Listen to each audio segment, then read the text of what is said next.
ETF index mutual funds నేర్చుకుని stock మార్కెట్లో రాణించాలనుకుంటున్నారా? వెంటనే ఈ నెంబర్కి కాల్ చేయండి. నమస్తే రమ్మగారు. నమస్తే జయ. రమ్మగారు, విక్రమ బేతాళ కథ ఒకటి చెప్తారా? పట్టువదలని విక్రమార్కుడు మళ్ళీ శ్మశానంలోకి నడిచాడు, చెట్టు ఎక్కాడు, కళేబరాన్ని భుజం మీద వేసుకున్నాడు. నడుస్తుంటే బేతాళుడు ఆయనకు ఒక కథ చెప్పాడు. పూర్వమట వింధ్యారణ్యంలో ఉత్పలుడని ఒక కుర్రాడు ఉండేవాడట. కడుపేదవాడు. వాడు తల్లి ఉండేది, అమ్మవాడు ఒక చిన్న గుడిసేసుకుని ఉండేవాళ్ళు. ఏదో కాయా కసురు తెచ్చుకొని తినేవాళ్ళు, పెద్దగా ఏమి లేదు. ఈ వింధ్యారణ్యానికి చుట్టుపక్కల ఉన్న పల్లెల్లో పనులు దొరికేవి, కానీ ఉత్పలుడు పని చేయగలిగేంత పెద్దవాడు కాదు. వాళ్ళమ్మ అంత ఓపిక కలిగింది కాదు. తండ్రి ఉన్ననాళ్ళు నడిచేది, కుర్రాడికి ఏం పెద్దగా లేదు, ఏదో చిన్నవి 5-10 పావల అంతే. అయితే వీడికి ఒక కుక్క పిల్లి ఉండేవట పెంపకానికి. కుక్క పిల్లి కలిసి ఆడుకునేవి. వాళ్ళ అమ్మ అనేదిట, మనకి మనగతే గడవకపోతే కుక్క పిల్లి ఎందుకురా మనకి పెంపకము, పెంపుడు జంతువులను ఎవరు పెంచుకుంటారు? తిండి తినా కొడవా ఉన్నవాడు పెంచుకోవాలి, మనకే తిని తినక ఉన్నామంటే వాడు ఒప్పుకునేవాడు కాదు. వాళ్లే ఆ 2 కుక్క పిల్లియే వాడికి స్నేహితులుగా ఉండేవి. ఇవి 2 భలే తెలివిగా ఉండేవి. అవి ఏం చేసేట, కుక్కట ఎక్కడైనా సరే ఏదైనా ఒక కుందేళ్ళు అవి కనబడితే పట్టుకొచ్చి వీళ్ళకి ఇచ్చేది. ఒక కుందేలు మాంసం తిని హాయిగా 2 రోజులు కూర గడిచిపోయేది. ఏమైనా పట్టుకొచ్చేది, పక్షుల్ని వేటాడి పట్టుకొచ్చేది. అది తినగా అది దాని దారిన తిని మళ్ళీ వీళ్ళ కోసం విడిగా పట్టుకొచ్చేది. తర్వాత వీళ్ళు ఏవో దుంపలు అవి ఇవి తవ్వుకుని తెచ్చుకునేవాళ్ళు. ఎక్కడైనా చిలకడ దుంపలు దొరికినాయి అనుకో, ఆ చుట్టూ అంతా దుంప ఉంటుంది, పెండలం దొరుకుతుంది, కంద దొరుకుతుంది. ఆ దుంపలు దొరికినప్పుడు వీళ్ళ ఇంట్లోకి ఎలుకలు వస్తే వాటిని రానివ్వకుండా ఈ పిల్లి కాపలా కాసేది, దుంపలు అవి పాడు కాకుండా ఉంచేదన్నమాట. కుక్క పిల్లి సహాయం చేస్తూనే ఉండేవి. వీడికి కుక్కతోటి పిల్లితోటి మామూలుగా మాట్లాడటం అలవాటు ఉత్పలుడికి. మనం కుక్కలతో మాట్లాడే వాళ్ళని ఇప్పుడు చూస్తున్నాం కదా, ఇదివరకటి కాలంలో అంతలా ఉండేవి కాదు. ఇప్పుడైతే అమ్మని, నాన్నని, అన్నయ్యని, పిన్నని చెప్పుకుంటున్నారు. అప్పుడు కొంచెం తక్కువ ఉండేది. కానీ ఈ ఉత్పలుడు చాలా క్యాజువల్గా మనుషులతో మాట్లాడినట్టే కుక్కతోటి పిల్లితోటి మాట్లాడేవాడు. వాటికి అర్థమైపోయినట్టే ఉంటూ ఉండేది. అయితే ఒకనాడు ఈ కుక్క పిల్లిని ఇంటి దగ్గర వదిలిపెట్టి ఇతను ఏదో పక్క పల్లెకి పని కోసం వెళ్ళాడు. వాళ్ళు ధాన్యం దులిపారని అక్కడికి వెళ్తే ఏవో కొన్ని తిండి గింజలు దొరుకుతాయని భావించి వాళ్ళ అమ్మ వెళ్ళమంది. వెళ్ళేసరికల్లా ఏమైంది, ఒక పెద్ద మైదానం ఉందట అక్కడ. వెళ్ళే దారిలో ఆ మైదానంలో అందరూ గడ్డి కోస్తున్నారు. వీళ్ళు ఏం చేస్తారు, ఈ గడ్డి అంతా కోసేసి తవ్వి కొన్ని గింజలు వేసుకుంటారు ఉమ్మడి మీద. అంతా తవ్వారు, అంతా కోస్తున్నారు. ఓ పక్కన మధ్యలో, అంటే మైదానపు మధ్యలో అంత మేర వదిలిపెట్టేశారు, ఒక పెద్ద రౌండ్. అతనికి అర్థం కాల, ఎందుకు అక్కడ వదిలిపెట్టారు ఏమిటి, అది ఎందుకు అట్టా వదిలిపెట్టారు, ఇదంతా తవ్వే చుట్టూతో అదంతా చేసేసి మధ్యగుండ్రాన్ని వదిలిపెట్టారు.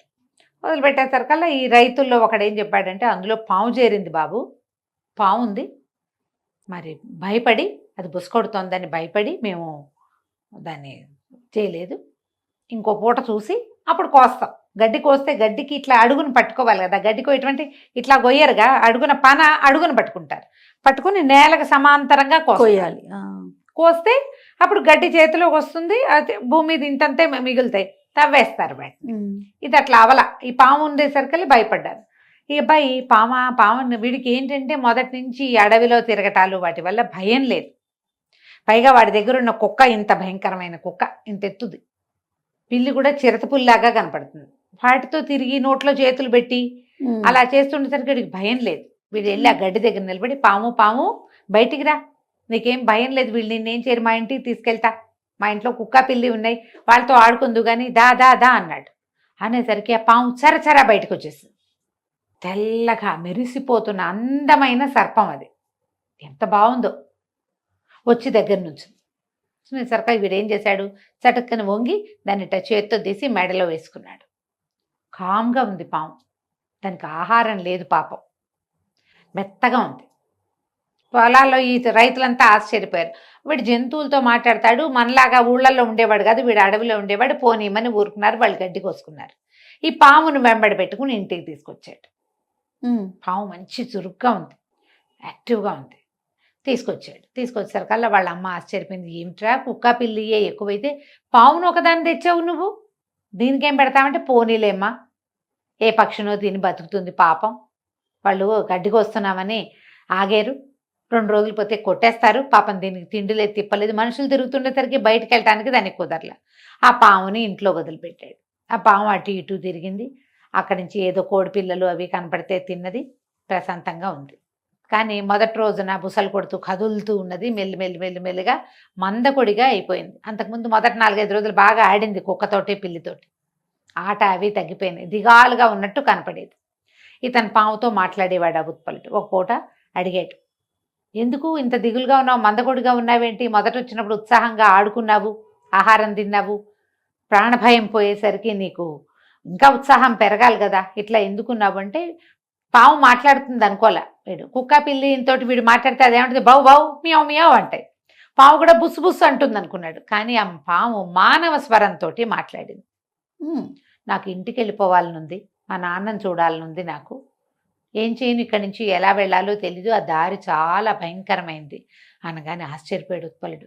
మీ ఇల్లు నీకు తెలుసా అన్నాడు. నాకు తెలుసు, నేను ఒక సర్పరాజు కుమారుణ్ణి, మా నాన్న చాలా గొప్పవాడు, మా జాతి నాగులకి రాజు, నేను యువరాజుని, మా నాన్న నెత్తి మీద ఉన్న మణి ఏ కోరికనైనా తీరుస్తుంది, అంత అద్భుతమైన మణి ఇంకా ఏ సర్పం దగ్గర లేదు, అలాంటి మణి కలిగిన వాడు. మేము గరుత్మంతుడికి కనపడకుండా తిరిగేవాళ్ళం. కొంతమంది స్నేహితులతో కలిసి నేను భూవిహారానికి వచ్చాను. మా నాన్న వద్దన్నా వచ్చా, నాది పొరపాటు. వచ్చేసరికల్లా గరుత్మంతుడు మమ్మల్ని చూసి మా మీదకి వాలేడు. అందరూ పారిపోయారు ఎవరి దారిని వాళ్ళు. నేను దొరికిపోయాను. నేను గిలగిల్లాడుతూ ఉంటే గరుత్మంతుడి కాలు నుంచి జారి గడ్డిలో పడ్డా. అందుకని నేను ఇక్కడ గడ్డిలో ఉన్నాను. ఆయన వెళ్ళిపోయాడు, నేను కనపడక. ఆయన అవతలకి వెళ్ళిపోయాడు, నేను ఇక్కడ ఉండిపోయాను. నన్ను ఎక్కడి నుంచో తీసుకొచ్చాడు ఇక్కడికి. ఆ దారి వేరే దారి, నేను వెళ్ళలేను అక్కడికి. అందుకని దుఃఖంగా ఉంది. మా తండ్రిని ఇంకా చూడలేక ఇక్కడ అయిపోతానేమో, నేను ఇలాగే మనుషుల మధ్య ఉండిపోతానని నాకు దుఃఖంగా ఉందంటే, ఇతను అన్నాడు ఉత్పలుడు, దాని దేవుంది, నేను తీసుకెళ్తాను. నేను ఎంత కష్టమైన దారి అయినా పర్వాలేదు, నీకు దారి తెలిస్తే చాలు, నేను తీసుకెళ్తాను నిన్నని ఒక మెడ మీద ఒక కండువా వేసుకుని, కండువా చాటున ఆ పామును వేళ్లాడేసుకుని బయలుదేరి వెళ్ళాడు. కుక్క పిల్లని ఇంటి దగ్గర వదిలిపెట్టేశాడు. వాళ్ళ అమ్మకి చెప్పాడు, వీడిని అక్కడ దింపేసి వస్తా ఈ సర్పాన్ని అని చెప్పి. ఇహన వెళ్ళాడు ఉత్తర దిక్కుగా ఎంత దూరమో వెళ్ళాడు. తర్వాత కీకారణ్యాలు, ముళ్ళ పొదలు, భయంకరమైన అగాధాలు, లోయలు, నానా గందరగోళంగా ఉంది. అలా వెళ్ళగా ఎప్పటికో ఆ నాగభూములు చేరారు వీళ్ళు. ఎన్నో పాములు కనపడ్డాయట. వాళ్ళెవరు ఏమీ చేయలే. వాళ్ళందరితోటి ఈ సర్పం కుర్రాడు, కుర్ర సర్పం ఉందిగా మెళ్ళో, అది మాట్లాడేది. క్రమంగా ఆ నాగరాజు యొక్క భవనంలోకి తీసుకుపోయాడు తండ్రి దగ్గరికి. ఆయన చాలా ఆశ్చర్యపోయాడు. నాగరాజు, ఇంత బాగా తీసుకొచ్చావు, ఇంత సహాయం చేసావు, నీకేం కావాలో అడుగు. ఈయన నెత్తి మీద ఒక మణి ఉంది, అది తీర్చలేని కోరిక లేదని చెప్పాడు కుర్రాడు. కబుర్లు చెప్పుకున్నారు ఈ దారంతా. ఆ మణిని ఏ కోరికనైనా తీరుస్తుంది అది. మీ నెత్తి మీద ఉన్న మణి ఇవ్వండి అని అడిగాడు ఉత్పలుడు. నాగరాజు ఒక క్షణం ఆలోచించి, సరే, నీకు ఎప్పుడైతే దాని అవసరం లేదనిపిస్తుందో అప్పుడు నా మణి నాకు తిరిగి ఇచ్చేసేయి, నువ్వు నీకేం కావాలన్నా చేసి పెడుతుంది, ఎక్కడికి కావాలంటే అక్కడికి తీసుకెళ్తుంది, నువ్వు ఏది అడిగితే అది చేసి పెడుతుంది అని చెప్పి మణిని చేతిలో పెట్టాడు. ఇంకేముంది, మణి దొరికింది. తిండి తిప్పలు లేవు, మంచి బట్టలు లేవు, శుభ్రమైన ఇల్లు లేదు, వాకిలు లేదు, అవన్నీ సంపాదించుకోవచ్చు అని ఆలోచించుకున్నాడు ఉత్పలుడు. ఇంటికి వెళ్ళిపోవాలని కోరుకున్నాడు. ఇంటికి వచ్చేసాడు. ఇంటికి వచ్చాక వాళ్ళ అమ్మకి చెప్పాడు, మన దగ్గర ఒక మణి ఉంది, మనకి ఏవి కావాలంటే అవి వస్తాయని. చీని అంబరాలు కోరుకున్నాడు, పంచభక్ష పరమాన్నాలు కోరుకున్నాడు, ఇల్లు కోరుకున్నాడు, వాకిలు కోరుకున్నాడు. ఇల్లు వచ్చింది, వాకిలు వచ్చింది, బట్టలు వచ్చాయి, నగలు వచ్చాయి, తిండి వచ్చింది. 2 రోజులు గడిచేసరికి బోర్ కొట్టింది. ఏదో అసంతృప్తిగా ఉంది, సంతృప్తిగా లేదు. సరే, రాజుగారి దగ్గరికి, ఇక్కడ ఈ ఊళ్ళల్లో ఉంటే ఏముంది, ఊళ్ళో వాళ్ళందరూ ఆశ్చర్యపోయారు. వీడికి ఇల్లు వాకిలు ఎలా వచ్చినాయి, ఆటవికుడు వీడు, అడవిలో తిరిగే పిల్లవాడు, అనాగరికుడు, చదువా సంధ్యా వాడికి. ఆశ్చర్యపోయే వాళ్ళందరూ. సరే, తల్లిని బాగా చూసుకునేవాడు. కానీ ఎవరు 2 రోజులు గడిచే కొంతకి రాజుగారి దగ్గర ఉంటే తనకి ఇంకా ప్రతిభకి గొప్ప ఇది వస్తుందని అనుకున్నాడు, ఇంకా గ్రాండ్గా ఉంటుంది లైఫ్ అని చెప్పి రాజుగారి దగ్గరికి వెళ్ళాడు. ఇంత గ్రాండ్గా అద్భుతమైన బట్టలు అవి వేసుకుని వచ్చిన ఈ కుర్రాన్ని చూసేసరికి రాజు బాగా ఆదరించాడు. వీడెవడో చాలా ఆస్తిపరుడని రాజుగారి దగ్గర ఆతిథ్యం ఇచ్చారు. కానీ ఆ రాజుగారి చుట్టూతా ఉన్నటువంటి వాళ్ళు రాజకుమార్తె వీడొట్టి ఆటవికుడని కనిపెట్టారు. రాజు కేవలం వీడి సంపదను చూశాడు. వీడు ఎక్కొచ్చిన గుర్రాల బండి, వాడు వేసుకున్న నగలు, వాడి దగ్గరున్న కత్తి కటారు, వాడి పటాటోపమే కానీ వాడి మాటల్లో ఉన్న యాస వెగటు ఆయన గమనించాలి. కనిపించలే. కానీ రాజకుమార్తె ఏంటి బయతులో ఉన్నాడు వీడి మాట తీరు అని ఆ అమ్మాయి సభికులందరికీ తెలిసింది. వీడు నాగరికత తెలిసిన వాడు కాదు అని. రాజుగారు అదేం పట్టించుకోవాలి. 4-5 రోజులు ఉంచుకున్నారు తమ దగ్గరే. అయితే ఇతనికి ఏమనిపించింది, పెద్దవాడిని అయిపోయాను, నేను పెళ్లి చేసుకోవాలి, ఈ రాజకుమార్తెను చేసుకుంటే పోతుంది, గ్రాండ్గా ఉంటుంది లైఫ్ అని రాజకుమార్తె రాజుగారిని మొహం మీదే అడిగాడు. మీ అమ్మాయిని నాకు ఇచ్చి పెళ్లి చేయండి అని. వాడికి తెలీదు. వాడు పాముదా అని పామును పిలిచినట్టే రాజు మీ అమ్మాయిని ఇచ్చి పెళ్లి చేయి అంటున్నాడు. రాజుగారికి ఇలాగ మొహం మీదే కొట్టినట్టు అడగటం అది ఆయనకి అరగల. సరే ఏమనుకున్నాడు, వీడు చెయ్యలేని పని ఏదైనా చెప్దామని మన ఊరికి నగరానికి ఉత్తరంగా ఒక పెద్ద ఊబి ఉంది. చాలా పెద్ద ఊబి ఉన్న గుంట, అందులో ఒక కొండ ఉంది. ఊబి కొండ అంటారు దాన్ని. ఆ కొండని పైకి లేవదీసి దాని మీద ఒక చలవరాతి మందిరం కట్టి ఈ కిందున్న ఊబెంతా పూడ్చి దాన్ని అద్భుతమైన నివేశన స్థలంగా తయారు చేస్తే మా అమ్మాయిని నువ్వు చేసుకోవచ్చు, ఆ పని చేసిన వాడికి పిల్లనివ్వదలుచుకున్నాను అన్నాడు. మనవాడు ఈ ఉత్పలుడు అంతేగా అన్నాడు. సాయంత్రానికల్లా మణి ప్రభావంతో కొండని ఊబులోంచి పైకి లేవదీశాడు. కొండ మీద చలువురాతి మందిరం కట్టాడు. కొండ కిందన్న ఊబెంతా మట్టిపోసి శుభ్రంగా చదువు చేసేసి మొక్కామోడు పెట్టించేశాడు. తెల్లారేసరికి తయారైంది. 3వ రోజున రాజుగారి దగ్గరికి వచ్చి అమ్మాయినిచ్చి పెళ్లి చేయండి అన్నాడు. ఈయన నేను చెప్పిన మాట ఏం చేశానంటే పదండి మీకు చూపిస్తానని జనం అందరినీ తీసుకుపోయాడు. అక్కడికి చూస్తే నిర్కాంతపోయారు. ఏమిటది అంత పెద్ద ఊబి నేల, దాదాపుగా 10-12 ఎకరాల ఊబి నేలగా ఉండేదాన్ని మొత్తం పైకి లేవదీశాడు. ఆ కొండ మీద బ్రహ్మాండమైన మందిరం కట్టించాడు. వీడి దగ్గర ఏవో పవర్స్ ఉన్నాయి తెలిసింది. వాడికి తన పవర్ దాచుకోవటం కూడా తెలియదు.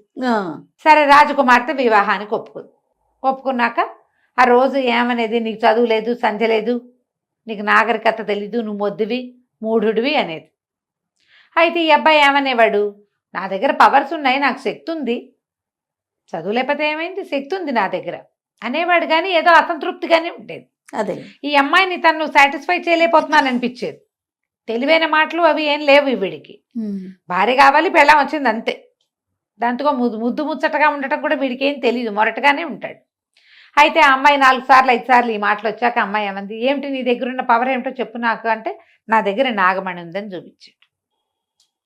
ఆ అమ్మాయి ఎంతో ఆశ్చర్యపోయి, అబ్బా నీ దగ్గర ఎంత అద్భుతమైంది ఉంది, నువ్వెంత గొప్పవాడివి, నీలాంటి వాడివి నువ్వే, ఇక నుంచి నువ్వే నా ఆరాధ్య దైవానివని అంతకుముందు దగ్గర కూడా రానివ్వకుండా చీత్కారాలు చేసింది. ఆ రోజు చక్కగా భోజనం పెట్టి చక్కగా మంచి పాయసం అది తినిపించి హంసతూలికా తల్పం మీద పడుకోబెట్టి విసిని కర్ర పెట్టి విసిరి నిద్రపుచ్చేసింది. వీడికి మత్తు మందు కలిపేసింది అన్నంలో. ఓహో. అతను అట్లా జాగ్రత్తగా దాచిపెట్టుకునే ఆ నాగమణిని సంగ్రహించేసింది. ఆ మణి చేతిలోకి రాగానే ఆ మణికో దండం పెట్టి, ఈ దౌర్భాగ్యుడు పీడ విరగడైపోవాలి, ఈ నీ మహిమ వల్ల వీడికి ఏమేమి వచ్చినాయో అవన్నీ పోవాలి అని అనుకుంది. ఆ మణి ఎవరి దగ్గర ఉంటే మణి వాళ్ళ మాట వింటుంది. వెంటనే ఈ మొత్తం భవనం మాయమైపోయింది, ఊబినేలు వచ్చేసింది. ఈ అమ్మాయి పోయి రాజుగారి ఇంట్లో పడింది. వాడు పోయి తన వింధ్యారణ్యంలో ఉన్న గుడిసెలో పడ్డాడు. తెల్లవారేసరికి మెలకువసరికి ఏముంది, పూరు గుడిసెలో ఉన్నాడు. వాకిట్లో కుక్క పిల్లి తిరుగాడుతున్నాయి. ఆ గుడిసె చింకి జీర్ణం అయిపోయింది. అమ్మ అసలు లేనే లేదు. వీడికి ఎన్నాళ్ళో అయింది రాజుగారి దగ్గరకు వచ్చి, అమ్మ లేదు. ఏడ్చి మొత్తుకున్నాడు. తల్లి చచ్చిపోయిందని తెలిసిపోయింది వాడికి. నేను చిన్నతనం నుంచి నాతో పుట్టిన పిల్లలప్పటి నుంచి ఉన్న కుక్క పిల్లిని వదిలిపెట్టి ఈ నాగమణిని పట్టుకుని అక్కడెక్కడికో పోయాను. చివరికి మళ్ళీ నా ప్లేస్కి రాజకుమారిని నమ్మితే అదేమో నన్ను మోసం చేసింది. ఇక్కడికి వచ్చేసరికల్లా అమ్మే లేదని బాగా ఏడ్చి కుక్కకి పిల్లికి తన ఏడుపు మొత్తుకోళ్ళు అన్నీ చెప్పుకున్నాడు.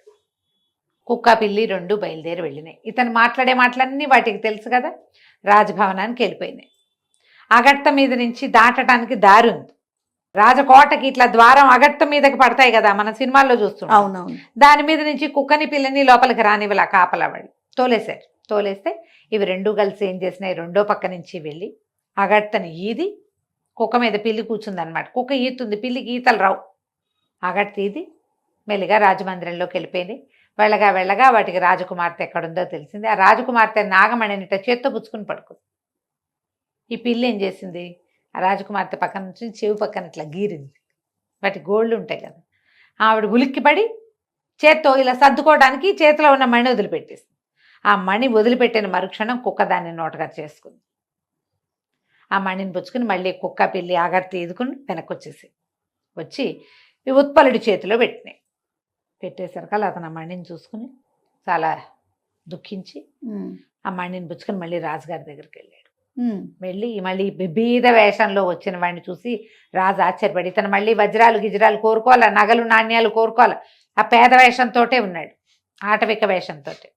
రాజు దగ్గరికి వెళ్ళి, నేను మీ అల్లుడి రాజకుమార్తె ఇట్లా మోసం చేసింది నన్ను అనేసరికల్లా ఆయన అన్నాడు, అయ్యో ఇంత పని జరిగిందా, మా అమ్మాయికి నేను శిక్షిస్తాను, నేను దాని లైన్లో పెడతాను. ఏం పెట్టద్దు, నేను అమ్మాయికి తగిన వాడిని కాను, నేను భర్తగా ఉంటాను కూడా పనికిరాను, నేను అసలు అమ్మాయి భర్తనని మర్చిపోండి, మీ దారిని మీ అమ్మాయికి వేరే పెళ్లి చేసుకోండి, నాతో జరిగిన పెళ్ళి అసలు మీరు పెళ్లిగానే భావించక్కర్లేదు, నేను వెళ్ళొస్తానని వెళ్ళిపోయాడు.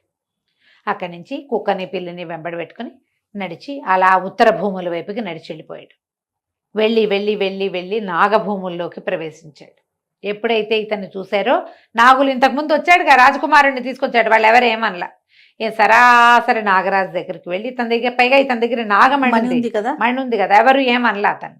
ఈ నాగమణిని పట్టుకెళ్ళి నాగరాజుకి అప్పచెప్పాడు. ఈ మణి అవసరం తీరిపోయింది, నాకు కూడా ఏవేవో లేవని అనిపించింది, ఇది వచ్చాక నాకు అన్నీ అర్థమైనవి, తీసుకోండి అన్నాడు. అనగానే ఇప్పుడు ఏం చేస్తావని అడిగాడు నాగరాజు. ఏం చేస్తాను, నా బతుకేదో బతుకుతాను నేను, మా అమ్మాయిలాగు లేదు, నా కుక్క పిల్లి నాకు తోడున్నాయి, ఏదో ఒక అడవిలో ఒక గుడిసేసుకుని బతుకుతానంటే, నాగరాజు అన్న నువ్వు వెళ్ళొద్దు, మావాడు కూడా నీ కోసం ఎప్పుడు అడుగుతున్నాడు, ఇక్కడే ఉండిపో, నీ కుక్క పిల్లి ఇక్కడే ఉంటాయి మాతో పాటు, నువ్వు కూడా వాడితో పాటు ఇక్కడే ఉందుగానని ఉత్పలుణ్ణి నాగభూముల్లోనే ఉంచేసుకున్నారు. అతనితో వచ్చిన కుక్క పిల్లి కూడా ఆ పాముల మధ్యలోనే తిరుగుతూ అక్కడే ఉండిపోయింది. ఈ కథని బేతాళుడు విక్రమార్కుడికి చెప్పాడు. ఆయన అడిగాడు బేతాళుడు, అన్నీ పోగొట్టుకుని పూరి గుడిసెకి చేరాడు ఉత్పలుడు, మణిపోయింది, మణి అతనికి కుక్క పిల్లి తెచ్చిపెట్టినాయి. అవును, మళ్ళీ మణి తెచ్చిపెట్టంగానే ఇతను ఏం చేసి ఉండొచ్చు, అంతకుముందులాగానే మంచి బట్టలు, ఇల్లు, వాకిలి, ఒక రథము అన్నీ కోరుకుని ఉండొచ్చు కదా. ఏవి కోరుకోకుండా కాలినడకన కుక్కని పిల్లిని వదలకుండా ఎందుకు వెళ్ళాడు అక్కడికి, ఎందుకు రాజకుమార్తెని ఇంకో పెళ్లి చేసుకోమని చెప్పాడు. తనకు కావాల్సినవన్నీ తీసుకున్నాక అప్పుడు ఇచ్చి ఉండొచ్చు కదా మణి. అంతే, మణి ఎందుకు ఇచ్చేశాడు, నీకేం అర్థమైందో చెప్పమన్నాడు. చెప్పమంటే అప్పుడు విక్రమార్కుడు చెప్పాడు అన్నమాట. ఇతను వస్తువులు సమకూర్చుకోగలడు కానీ సంతృప్తిని దాన్ని సమకూర్చుకోలేడు. అంతకుముందు అతను హాయిగా దొరికింది తింటూ సుఖంగా ఉన్నాడు. ఇతనికి ఇంత సంపద వచ్చినా సాటిస్ఫాక్షన్ రాలా, ఏదొచ్చినా చాలదు, సంపదలు వస్తుంటే ఇంకా రావాలి ఇంకా రావాలి ఇంకా రావాలి అనిపిస్తుంది. సంతృప్తి సంపదతోటి రాదు. సంతృప్తి అనే బ్రహ్మ పదార్థం ఎక్కడుంటుంది, వస్తువుల్లోనో సంపదల్లోనో సామాన్లలోనో భూమిలోనో ఉండదు, లోపల ఉంటుంది.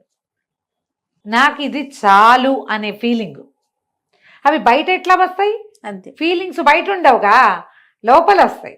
లోపల అతనికి ఎప్పుడు రాలా, అతనికి వస్తువులు వచ్చినాయి, ఇల్లు వచ్చింది, వాకిలు వచ్చింది, అన్నీ ఉన్నాయి, హాయిగా అమ్మతోటి ఉండొచ్చే, చాలక కదా రాజు దగ్గరికి వెళ్ళాడు. పోనీ రాజు ఇచ్చేది సరిపోక కదా రాజు కూతురుని అడిగాడు. అయినా అతనికి అతనేమి పొందలేకపోయాడు కదా. అడవిలో ఉన్న ఓ పిల్లని తీసుకుంటే బాగానే ఉండేది, అతను రాజకుమార్తెను కోరినా అతను సాటిస్ఫై కాలేదు. అప్పుడు తెలుసుకున్నాడు, ఈ నాగమణి వస్తే తనకి దొరికే వాటి వల్ల సాటిస్ఫాక్షన్ రాదని, సాటిస్ఫాక్షన్ తన లోపల ఉందని అర్థమయ్యాక ఇంకా ఈ వస్తుభ్రాంతి అంతా ఎందుకు, నగలెందుకు, నాణ్యాలు ఎందుకు, గుర్రాలు ఎందుకు, అవన్నీ ఉండటం వల్ల వచ్చేదేం లేదు, ఉంటాయి అంతే. ఉండటం వల్ల వచ్చేది ఏమిటి, సదుపాయం వస్తుంది, సంతోషం అదే కదా, అది రాదు కదా. అందుకని మణి ఇచ్చేసాడు. అతను అక్కడ హాయిగానే ఉన్నాడు వాళ్ళతో పాటు. ఎప్పటికీ అతని లాంటి వాళ్ళకి సంతృప్తిగా ఉండగలిగే వాడికి మణుల అవసరమే లేదు. ఆ కాస్త చేతికొచ్చాక ఇది ఎందుకు వచ్చిందిరా దేవుడా అనిపిస్తుంది. ఇతను కూడా అలాగే అనిపించింది అని చెప్పగానే విక్రమార్కుడు చెప్పేసరికి బేతాళుడికి సాటిస్ఫాక్షన్ వచ్చింది. కరెక్ట్, నువ్వు బాగా చెప్పావు, కానీ నువ్వు మౌనభంగం చేసావు కదా, నేను వెళ్ళిపోతున్నానని వెళ్ళిపోయాడు. మళ్ళీ రాజుగారు వెనక్కి తిరిగి నడవటం మొదలెట్టారు. కథ కంచికి మనం ఇంటికి. చాలా చాలా బాగుంది రమ్మగారు. నమస్తే. నమస్తే జయ.